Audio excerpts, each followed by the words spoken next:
Hello ladies and gentlemen, and welcome to today's video. And today we are going to be taking a look at this PlayStation 4. Now this particular PlayStation has been sent in by someone who sends me a few machines, always very much appreciated. And this one apparently has an issue with a BD-ROM logic board on the Blu-ray drive.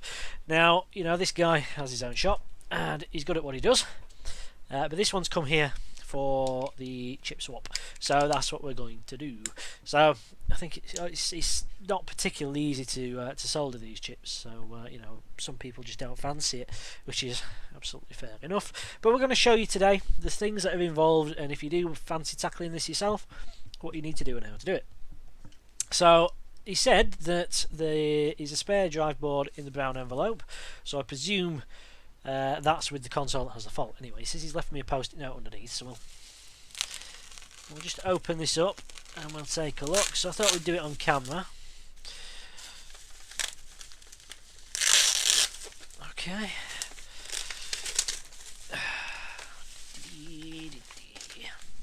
Bubble that.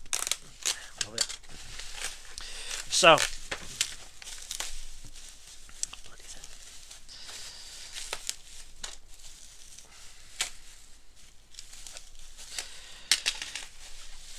It's always trouble, this bubble wrap. It's always trouble. Right. So this is the PlayStation concerned here.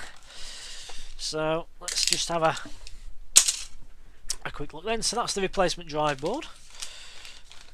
As it says there, replacement drive board. So that's pretty cool. And if we take a look at this, so yeah, this is the replacement drive board. This is going to become our new drive board in this PS4. So you can see there, it's all nicely intact and it's got everything there. So that's the top side, and then there, so you've got your laser or your drive data I/O ribbon there. You got a few other bits and pieces that goes to the laser. And then these two are just communication ribbons for the drive. These two are disk sensors, and I think everything for the motor and the drive mechanism all goes through there. That one there is the BD-V7763. That's the motor controller. That sometimes goes out. We've got the drive fuses around this area that commonly fail if you have disk feed issues. So this particular board is a BDP020. And then of course the chip that we're interested in is this one at the back. So this is the chip here, the Renesas chip. It's a custom SCEI component which Renesas have manufactured for Sony. And this is the one that contains all your per console information. So this is the thing which marries this board to this machine. Well, of course, at the moment, this board isn't married to this machine. This board belongs to another machine. But when we've swapped our Renesas controller chip over, that is no longer going to be the case. So what we're going to do is we'll take the drive end cap off. There we go. Sure enough, little post-it note underneath. Says seems to be issue with the Blu-ray board. It reads installs if drive board is changed for a mismatched one. Thinks the IC needs transplantation. Thinks the issue is to do with damaged ribbon cable holder. And indeed, I've actually got one myself in the cupboard that misbehaves because one of the ribbon holders is actually knackered on the board, which is a bit annoying because it means I've now got to do the same thing on my spare machines as I do for this.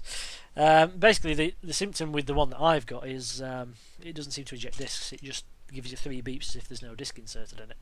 Works when it wants, which is odd. So but otherwise it plays fine when there's a disc in there, so that's what we're going to do. But this one has a damaged ribbon connector and is otherwise generally misbehaving. So what we're going to do is we'll crack this apart, we'll get the drive board out of the machine, we'll get it on the desk, and then we'll show you what to do to transplant it. So join me in a sec, boys and girls. We'll get it on the desk and let's get to work.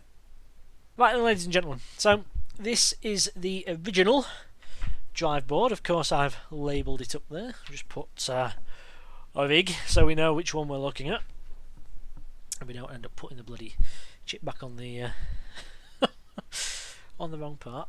But anyway, so this is the original board, so all looks pretty good. The issue is indeed with a damaged connector. So this is the laser and optical I/O. This goes to the motherboard and obviously transfers data to and from the console and the logic board. And you can see there that not only is it looking a little bit manky on the edge, I can get you a bit of a zoom on that. There you go. You can kind of see the edges worn a little bit.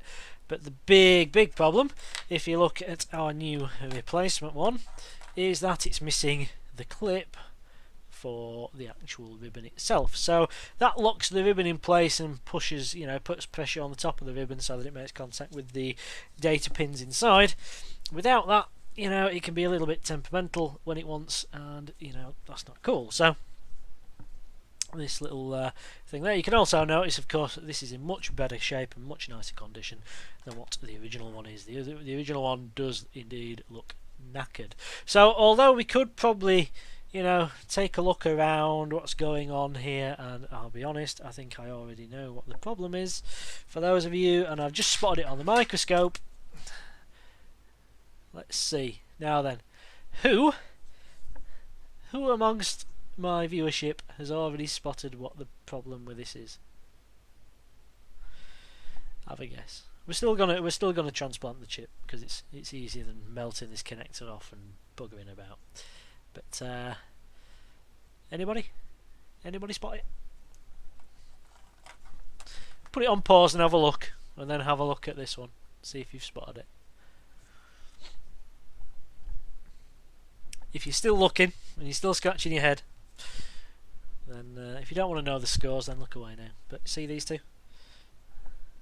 See these two little these two little capacitors here?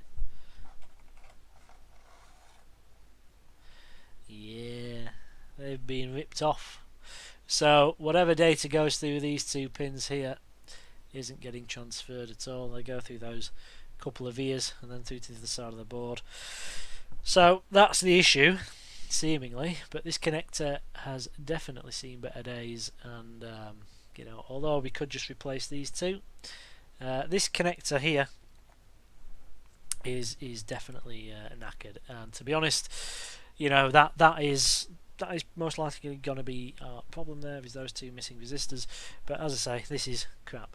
Now you can actually remove this connector, but the only problem with that is that you've got this connector above it, which is the same. So it's not high temperature thermoplastic at all. It's not like cheap shit, which does melt if you get any heat anywhere near it. So you could captain it, but how are you going to get a new one onto there without really melting it off, or sitting there with a soldering iron for 10 hours trying to lift each of these? It's just not happening. It's going to be quicker just to swap the Renesas onto a working board. So the important thing to remember if you are going to do this, and of course this is our new board, as it says there. Well, it would do if we turned it back the right way up. It says new, and it's new because it's our new one. And of course the important thing to remember is, if you are going to change boards, see this BD-ROM is basically the logic board revision number, and it's important that your new one, as in our case BD-ROM, matches with your original one, which this is the original board, and you can see there BD-ROM. Those two numbers must match, otherwise whatever you like, but these two numbers here must match. The reason being is that some of these optical ribbon cables and stuff are a different width, and they aren't generally interchangeable. So you need to make sure that your new board is the same as your old board in that regard. Otherwise, you can do very much what the hell you want with them. So we're going to take our new board first of all, and we're going to remove the existing Renesas from our new board. So this is our Renesas chip. Right, ladies and gentlemen, so we managed to get a little bit of height on there by hook or by crook. We've bodged it a bit, but well, it worked. So what we're going to do is we're going to apply some flux to this drive board. So the first thing to do, from my point of view at least, is to actually get some fume extraction on. Ow. We need to find a foot control or something for this bloody thing, because it's really uncomfortable. Having to sort of reach right to the back of the desk. Probably could pull it forward slightly, but we'll see. So what we're going to do is we're going to apply some flux to this drive logic board. Now what I'm going to do before I do that, I'm just going to tidy this manky brush up of mine. Right, so we're going to apply some flux to this chip. So this is the new one, of course, as signified by that there. So this is our new board. It's our new, well, our donor's Renesas chip. So we don't really want to be getting the two mixed up, because that would be a disaster, wouldn't it? Actually putting the donor board's chip back on the donor board. Yeah, it's probably about right for me, to be honest. It's probably the sort of thing I'd do. But now then, there's a few ways you can do this. If you've got a decent air setup, then you'll be alright. If you haven't, or you know, you're a little bit new at this sort of thing, then what you can do is you can actually run an amount of leaded solder over the legs, just to you know, kickstart getting the heat into the board, and of course putting a bit of leaded onto the lead-free stuff that this is attached with will actually help it come clear a little bit easier, maybe a little bit quicker than what it would otherwise do, you know, as we're going to do it here. So we're just going to go straight in there and attack the lead-free, but obviously you might have a preference to just dilute it down a little bit, which is either or is absolutely fine. So we're going to get some fume extraction over this way, and then we'll crack on. So fume extractions there, lovely jubbly. I'm going to find my tweezers, because this is important. Now what I do want to do, just to make sure I don't get these two Renesas controller ICs mixed up, because that would be a disaster, is I want to put a mark on here which tells me this is the old one and not to reuse it. So it's not great, and to be honest, that's probably going to what's the word I'm looking for? That's probably going to come off when we apply some heat to it. Well, it's probably going to smell really nice, but you know, it'll do. As long as there's something on there to differentiate this chip to the other one, then we're laughing. So I haven't got a lot of room around this microscope, unfortunately, again, so I really do need to find one of those kink tips. Those kink nozzles. I really do want a kink nozzle. That would make this so much easier to do.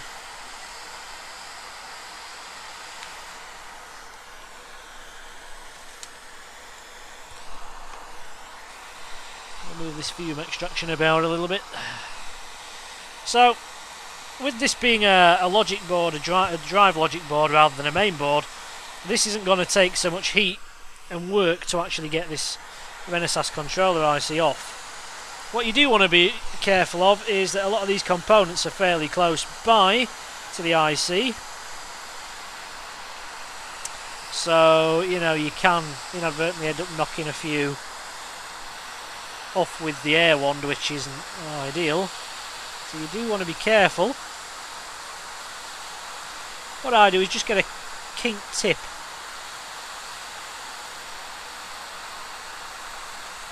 of a pair of tweezers in there, just underneath the edge of one side, and then as I apply heat, you just lift up ever so gently, so you don't pull anything up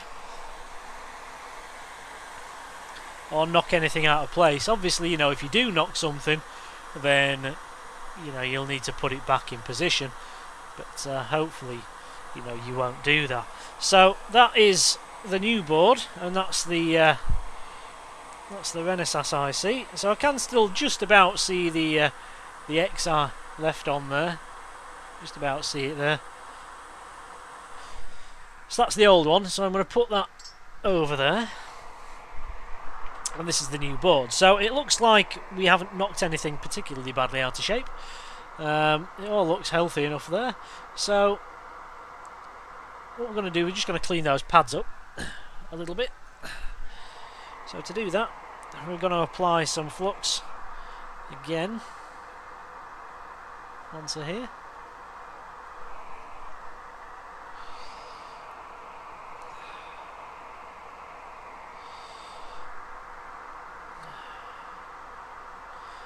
So just apply some flux around the site, and then what we're going to do is we're going to get our soldering iron. We've got a fairly fine tip on this iron as it stands, and we're going to apply a bead of leaded solder over the top of that.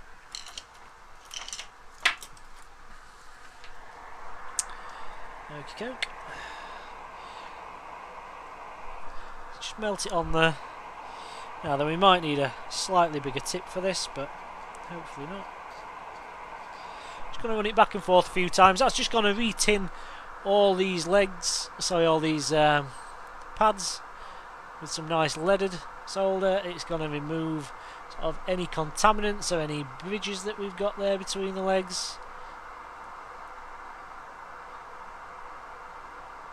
And as you can see, when we go over that, it all starts looking nice and shiny, as opposed to all dull and horrible, which is kind of the calling card of lead-free solder.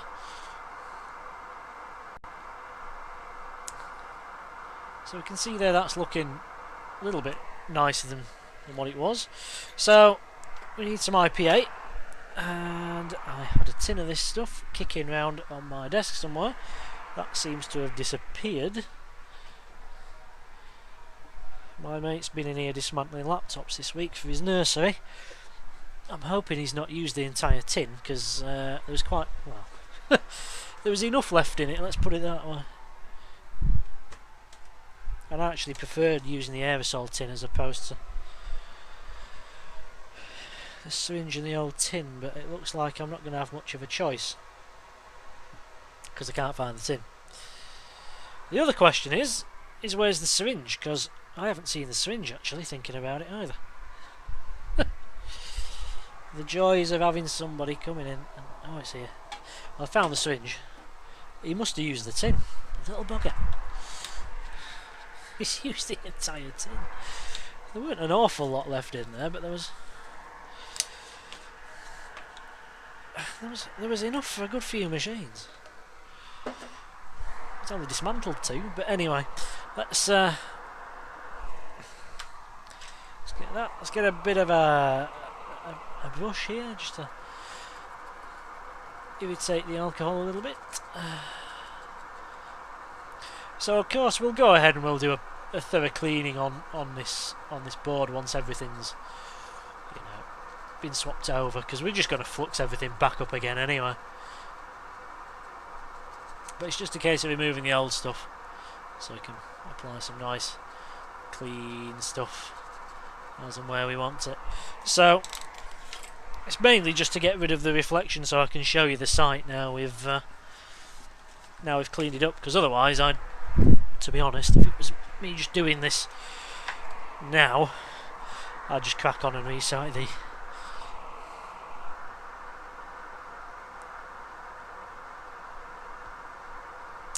new IC, but obviously we're trying to show you a few bits and pieces here, so that's what we're going to do. So we're just going to clean this sort of site up, just so you can kind of see what's what. Now we've applied that little bit of leaded solder,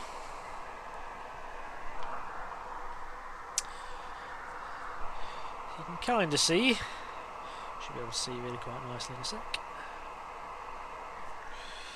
A little bit cleaner than what it was, so you can see there now that we've got nice shiny pads, non-abridged, non-touching, and that's nice and that's ready to go. So excellent. So that's the new board, of course, so we're going to pop that to one side. Now this is our original board, and you know, we don't have to be quite as precise removing this one. We don't really care if we knock couple of bits and pieces off this board, because it's knackered anyway. But essentially, let's rinse and repeat.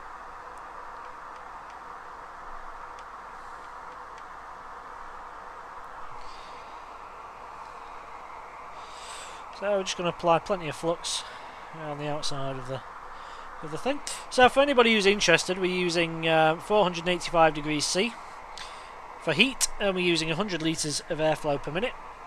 So rather like we were doing a HDMI port. Now that gets heat into the board incredibly quickly, because this isn't, you know, this board doesn't have as many connection points to components as what the motherboard does. So it's a lot fewer layers, which means there's less copper to penetrate on these boards, which means that everything comes off a lot easier. So, you know, it doesn't take half as much heat to remove this as it would do a HDMI port, for example. So what we're going to do is, we've got a nice thing. Air station is warmed up, so I'm just going to go in and get the initial heat on here. So of course, as I say, we don't really care about knocking components in the vicinity of the chip this time, but of course we do want to be mindful that we need this chip off in working order, so we don't want to be taking it off and knackering it in the process.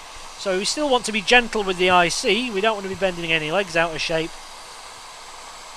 But I can see now that obviously our legs are starting to go shiny. So I'm going to do as I did before.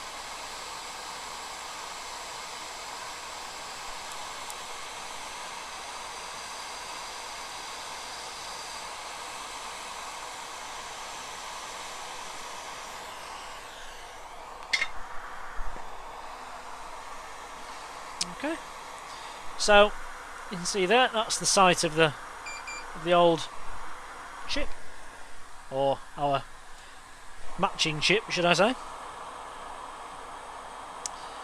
And if you give me a sec, just get the old IC for you, or our IC even. So that's our IC, as you can see there. We do have a small bridge on a couple of pins just here, but other than that, that's looking really nice. So you can see there, you know, we've no bent legs, we've no legs that are missing. That's half the battle, of course, you know, because you want to make your life as easy as possible. And part of that is obviously to make sure that you've got no legs that are broken or massively bent out of shape. This mat, of course, is rather interestingly bumped, and because it's one I've had since I was about 8 years old when I used to build Airfix models. I've still got it now. So it looks like there's maybe a little bridge in there as well in that set of pins.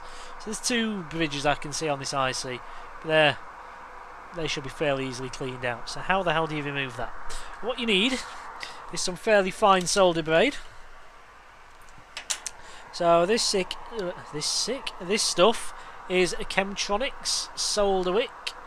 This is 1.5 meters, and it's size number 1. So this is the smallest stuff they do, if I remember rightly.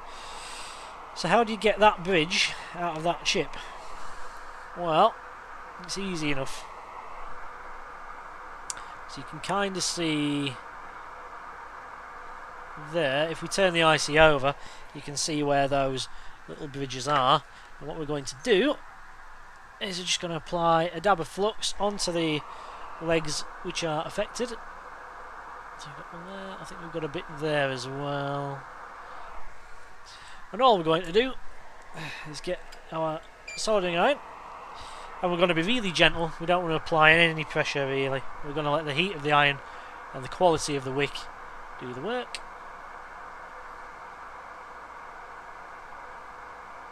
Now then, if you've got something to hold this steady, I'd recommend you use it. I keep meaning to get like a crocodile clamp. I never get around to it until I do one of these jobs, and then I go, oh bloody hell, why haven't I ordered one? I'll order one for next time. And I never do. So as you can see there, that's one removed.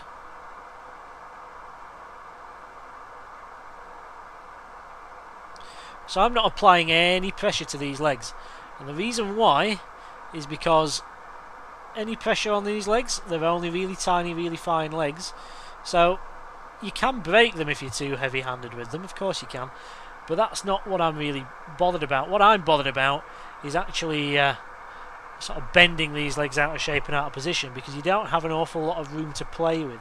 There's not a lot of tolerance when this thing's back on the board, so you have to be fairly precise. And as you can see there now,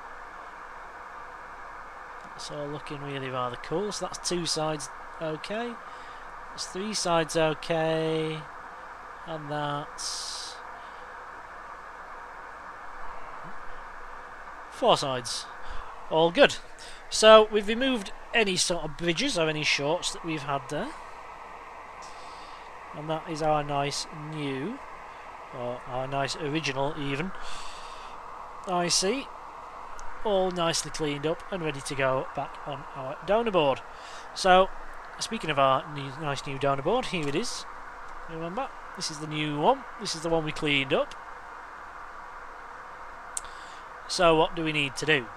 So this is where it gets complicated, because this is where it's tricky.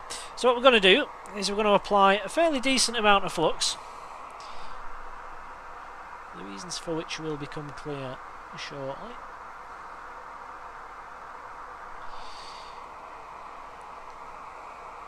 Don't be afraid of it, you know, get a decent amount slapped on there, because it's all going to get cleaned off before we've finished anyway. Now then, for those of you who've seen my QFN rework video for the 1200 series encoder IC, you'll know that we can use the fact that this stuff goes all gloopy and horrible to our advantage. And the way we do that is, so we've applied plenty there, we're just going to get our air wand,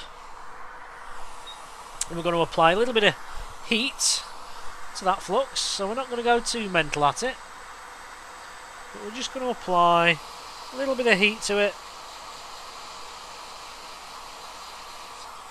That'll do. So what does that achieve then? Why have we done that? Well, the thinking behind it is that once it starts to activate, once you apply a little bit of heat to it, it goes sticky. And once it goes sticky, then you can kind of use that to your advantage. So we're going to get our nice replacement, or well, our original, should I say, IC back on the job. Now then, what we want to do is align this so it's somewhere close. It doesn't have to be perfect, but you need it somewhere close. So you can see there, kind of. Okay, it doesn't have to be perfect at this stage, but the closer you can get it, the easier your life is going to be when we start to rework this. So you can see there we're pretty much in position. We've got that pretty much where we want it, more or less. So what we're going to do now is we're just going to knock the airflow down on the rework station. So we're going to knock that down to around 70 litres of airflow per minute. We're still sticking at 485. Now then, that's still a fair old stream of air coming out of there. So we're going to make sure we start off a good distance away from the chip. And I'm having to come in here at an angle because obviously I haven't got clearance underneath the scope. This is partly one of the reasons I want a kinked tip for this air station. So you'll notice there it moved. So I'm just going to flow in place this bottom row of pins, and I'm going to slowly work the nozzle around the other side as well.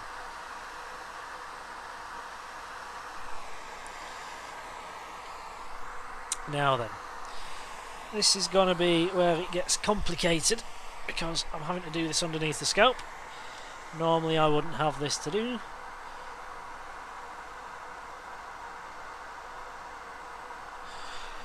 So we should have enough air there now to mean that, yeah, you can see we can push the board with the IC attached. That's cool, that's what we want, so that's alright. Now the alignment on the sides of the IC. Just going to check this by eye just to make sure that we're not looking too bad. Not looking too bad.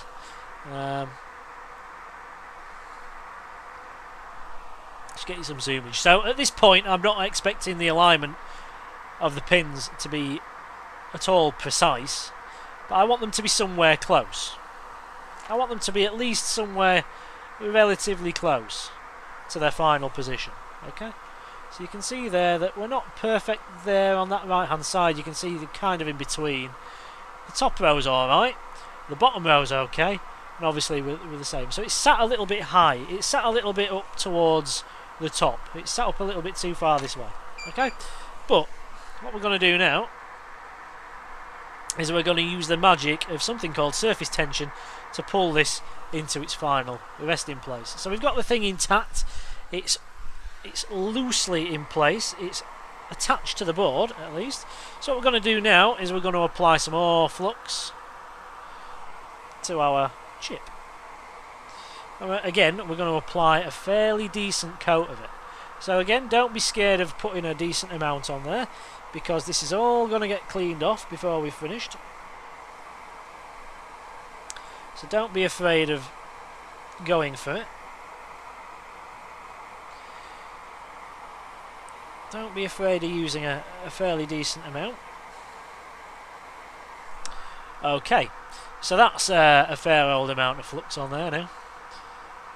Like I say, you've no need to be afraid of it. It comes off. So that's our IC there. So what we're going to do now is we are going to apply heat to this IC. I'm going to knock the airflow back up ever so slightly to around 80 litres of airflow per minute. Temperatures are remaining the same at 485, and we're going to go in with the air wand, and we're just going to flow this into position as though we were taking it off. So we're going to go around the entire IC, probably staying sort of 2 to 3 centimetres above.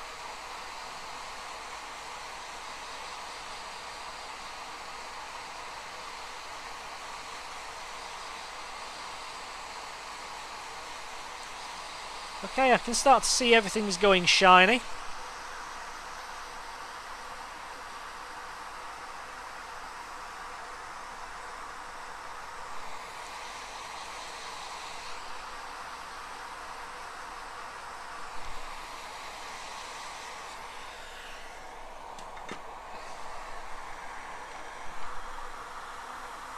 Okay. Just going to check this off the scope. I'm just going to check it by eye, because as nice as it is to have the scope, sometimes you can't just be a little bit of a check by eye just to make sure that everything is where you want it to be.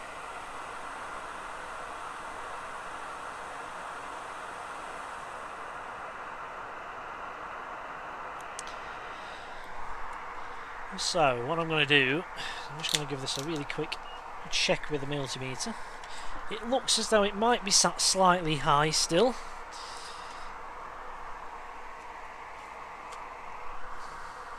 But we'll check that.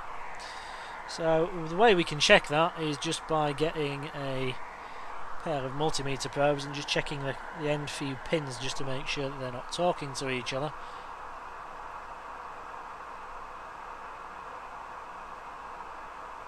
Put the multimeter into continuity mode, which basically means it should beep. Now then, as you can see there,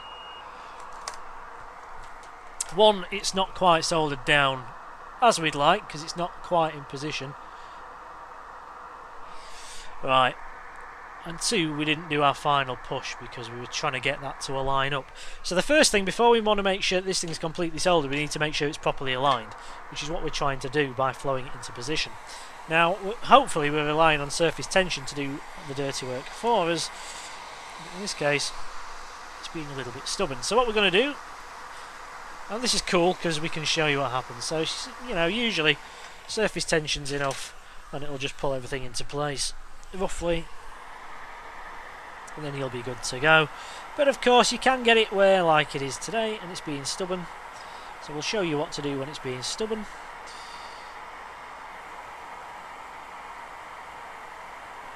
So if you find the same problem, you'll know what to do.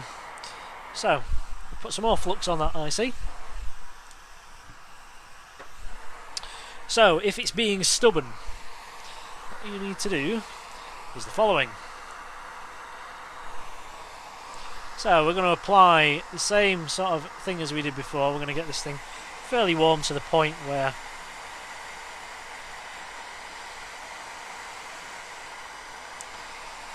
what we're going to do is we're going to nudge the top left hand edge down ever so slightly. So we can see the legs are starting to go shiny now. And we're just going to knock it ever so gently down. There we go. So you saw it move there? You see it jump just as we were about to sort of nudge it ourselves. The thing moved, which is cool.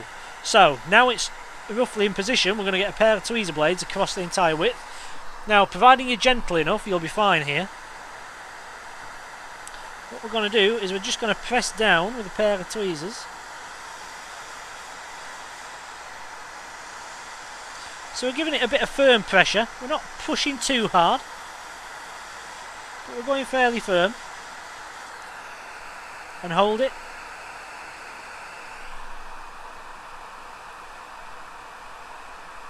And come away. And what that little press does there, now you saw it move into position, right? I was just about to nudge it myself, and the thing moved.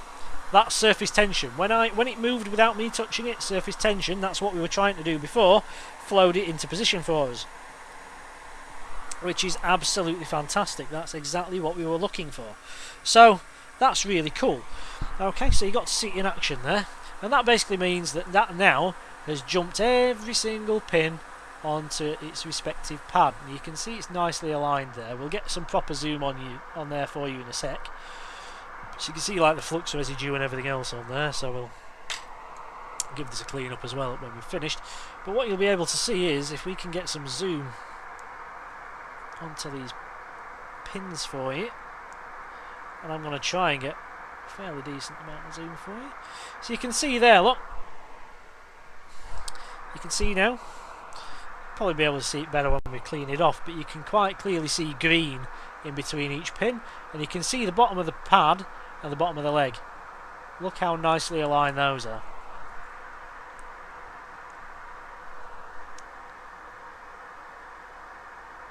That's beautiful. It's absolutely beautiful. And the same on the top row. And the same down the sides, the other side. Perfect. And the bottom, of course, is absolutely beautiful. So it beat me to the punch. It beat me to the punch. But basically what we were going to say is, all you need to do is, because we got it more or less into position where we wanted it to begin with, the adjustments you have to do afterwards are sort of like really fine. So we would have had to just knocked it down slightly. So once you see the pins around the chip go shiny, this thing's free to move. So what you can then do is you can just get in, say, just at the top and just nudge it slightly, you know, down there and down there. Now surface tension, because these top and bottom rows were in place, will mean that it'll be really hard to sort of move this way. It'll be really hard to move it along the horizontal axis, because all this surface tension top and bottom is going to hold it in place. But because these pins here aren't on their pads, they were kind of sat in between, what's going to happen is that the solder is going to suck it onto the pad. Essentially what happens is it just sucks. It's I can't remember quite how it works. It's really clever stuff, but it's something to do with, it's because it's the similar materials. Obviously these are coated in solder, the pads are coated in solder, and they kind of work a bit like a magnet when it's molten, and it just causes it to suck onto each other. So it actually attracts pad and leg together, and it just aligns everything up really nicely. So it's quite cool. Like I said, the science behind it, I'm not entirely certain. You know, some scientist or a physics teacher could probably tell you that. All I know is how it works, not exactly why.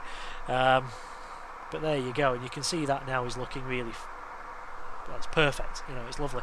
So by what we did then is we placed the edge of our tweezer blade across the length, just to put and push down with a little bit of firm but gentle pressure. And what that does is, again, because surface tension then has aligned each side and each pin of this chip up with its relevant pad, because, like I say, it works like, it's a bit like magnetisation. If you knock it slightly, it'll return to where it once was. So you can be, you know, providing you're gentle when you come in here, you're not going to knock it miles this way, you're not going to knock it miles that way and knock your alignment out. You're going to be able to go in, like I said, providing you do it relatively gently, you'll come in okay and be able to put pressure there, and it's not going to want to move. The chip itself won't move. But what you will do is force enough downwards pressure to make sure that each pin is then mated onto its respective pad and it's touching properly. So like before, when we saw that we had a bit of a loose pin, you'll notice now we might still have one or two, but we shouldn't have too many. So what we're going to do is I'm just going to clean this off with a little bit of IPA. Now then, if your flux residues being a little bit stubborn, what you can do is you can come in and give it a little bit of heat. So I'm not talking like enough heat to reflow the solder, but if you come in with, say, 120 degrees of air, that's not going to melt the solder, and it's not going to move the chip, and it's not going to hurt the chip, but it does just kind of reactivate that flux residue enough so that we can get it off the board without it being horrible. So, to be honest, there's still a fair bit of heat in this board, so I'm not too worried at the moment about trying to do anything like that. And then I'm going to come in with a Q-tip, just try and get rid of the biggest part of it anyway.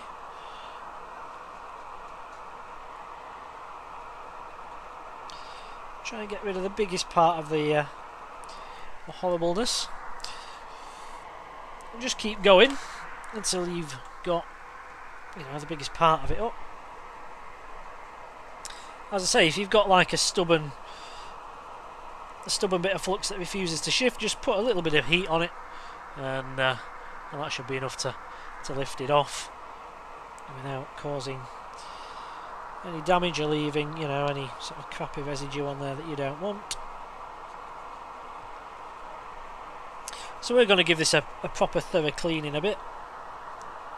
I'll not bore you by doing that bit on camera, but you can see there now, if we look around the IC, you can see there that those legs are really nicely on the respective pads. Trying to get you a bit of, so you can see there, you know, there's quite obvious definition between the pin pad, and you can see the green in between each one. That's absolutely lovely. So now we've got the biggest part of that up around the IC. We're just going to give it a nudge test just to make sure that each pin is properly soldered. Now the fact this bloody work mat isn't flat means that when I push down on it, it's probably going to go slightly out of focus. But so we're just going to give each pin a gentle nudge. Nothing too hard, because obviously you don't want to, if it is loose, you don't want to knock it out of alignment.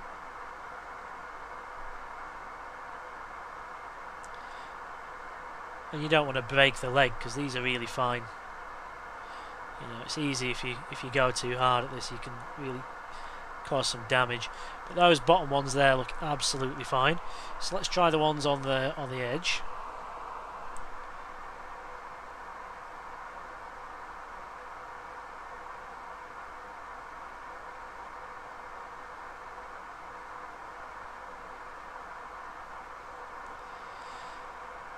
Okay, we're looking good up to now.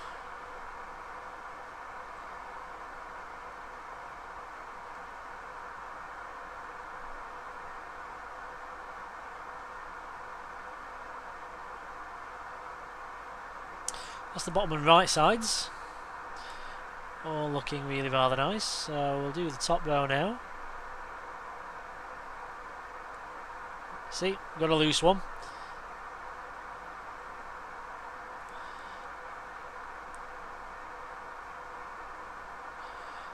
But you see, we've only got the two loose ones.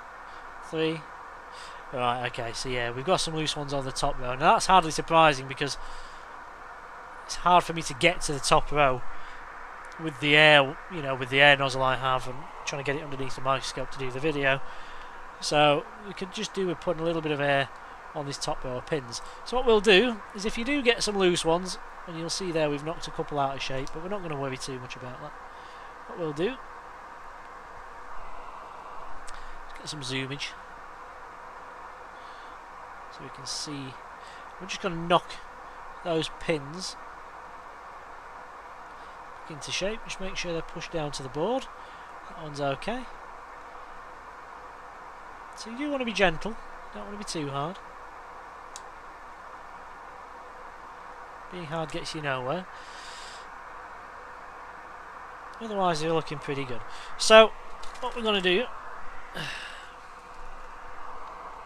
as I say, it's difficult for me to get to this top row with a straight tip on the nozzle. We would, of course, well, to be honest, Somerset Solders in the UK do have some kinked nozzles for the 861DW.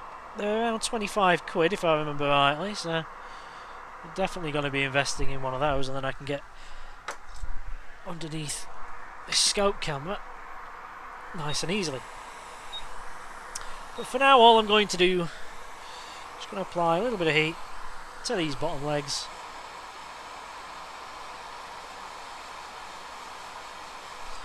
Just to make sure those are nicely set in position. See there, they're going nice and shiny. Nice and shiny. There you go.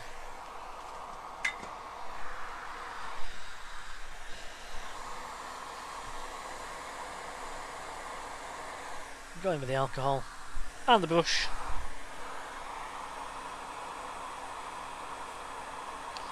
It's probably got a little bit of heat into the rest of the board as well. So any sort of stubborn, oh yeah, it sure is, any sort of stubborn flux is now a plain ball, which is always nice. And of course the heat causes the alcohol to evaporate as well on the board, so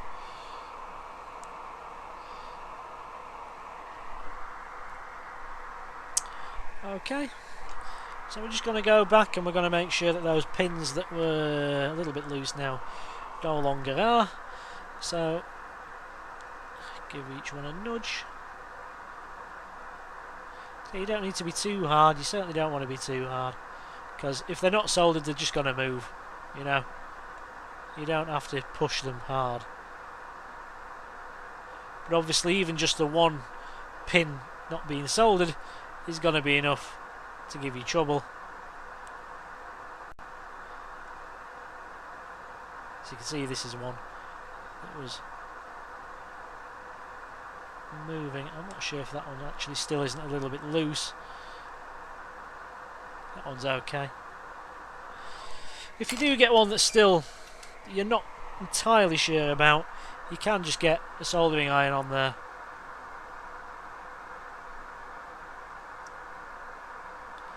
You can just make sure with a hot iron, just to make sure that those are pushed down.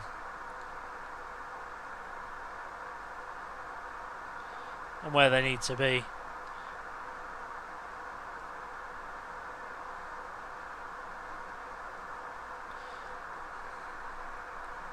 So I'm not taking any chances. I'm just going to make sure that these are pushed into place.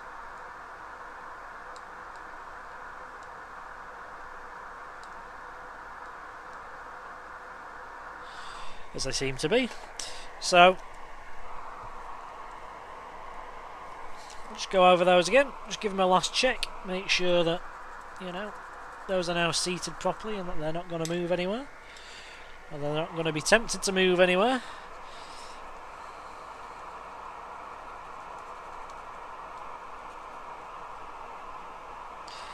They seem fine now, to be fair, but we'll just give them another nudge.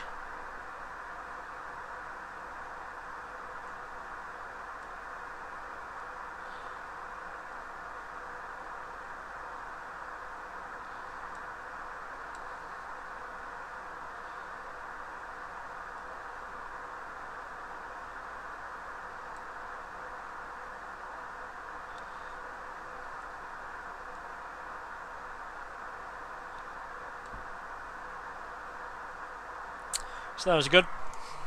So yeah, that's just because we couldn't quite get to the top side underneath the scope camera, but as I say, when I actually order that kink nozzle, that's going to be a thing of the past. Thankfully. So this is the last remaining side. This is the left hand side as you have the chip oriented the right way up. Get rid of that bit of crap. And we'll just shit stuck to the tweezers.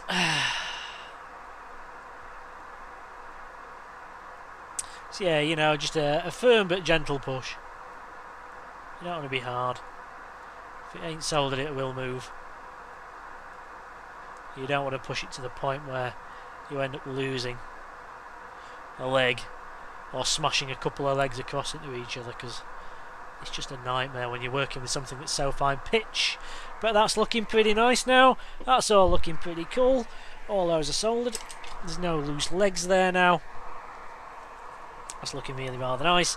So I'm just going to go around now with the last bit of IPA across the entire edge of the chip with a new Q-tip or cotton bud if you're in the UK like me. And obviously next thing to do is to get this thing all put back in the machine that was having an issue. You know, get this all back in the PlayStation, fire it up, and let's see if now that we've transplanted our Renesas chip onto our nice new shiny logic board, that in fact we're all now working nicely again. So that's our Renesas SCEI chip, of course, on our new board. So you can see there now, of course, you know, that's the nice original chip that we were after. You can, if you want, go around each pin and just test it with a multimeter. I'm happy enough just looking at that underneath the microscope that we haven't got any bridges or any shorts there. It's all looking really rather nice. It's looking rather cool. You know, there might be a little bit of flux in between a couple of the legs that catches the light, but you know, you can see there that there's nothing in between each pin there now. That's all looking rather nice. So we're going to put this back in the PS4. We'll fire it up and we'll see what we get. So join us in a sec, ladies and gentlemen, when we've got everything back together, and hopefully we'll have a working disk drive.